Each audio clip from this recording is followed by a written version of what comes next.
Maqaa Abbaa, kan Ilmaa, kan Hafuura Qulqulluu, Waaqayyo tokko. Amiin. Isin ifa biyya lafaati. Wangeela Maatiyos boqonnaa 5 lakkoofsa 14.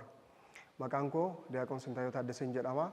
Kanan dhufe biyya lallabaa godinaalee Gujii, Booranaa fi Liibanii irraati.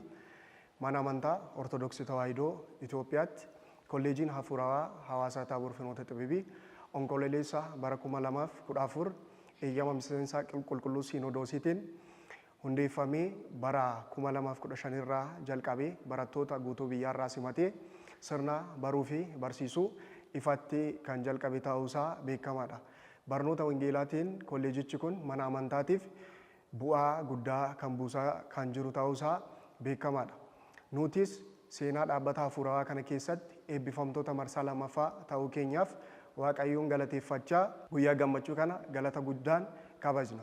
Kolleejicha keessatti barnoota arganne, beekumsa arganne, muuxannoo fi akkasumas leenjiiwwan hafuuraa garaagaraa kan fudhanne ofii keenyaa qofaaf osoo hin taane biyya keenyaaf, uummata keenyaaf, mana amantaa keenyaaf ta'uusaa hubannee imaanaa nutti kenname fudhachuu qophii ta'uu keenya dubbachuun barbaada. Kolleejichi kan nu barsiise beekumsa qofaaf osoo hin taane ifa Kiristoosii akka addunyaaf ibsinu ta'uusaa hubannee uummata keenya afaan isaatiin aadaa isaatti fayyadamnee ifa Kiristoosii kan ta'e wangeela isaan biraan gaahuuf qophoofnee jirra jechuudha.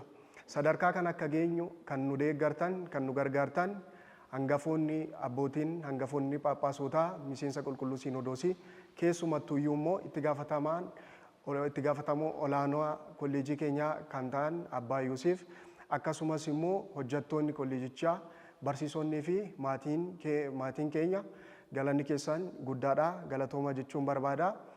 Eebbifamtoonni marsaa lammaffaa kan bara 2018 hundi keessan baga gammaddan, baga ittiin sin ga'e jechuu barbaada. Guyyaan kun eebbi kun xumura osoo hin taane boqonnaa isa jalqaba tajaajila keenyaa akka ta'u abdiin qaba.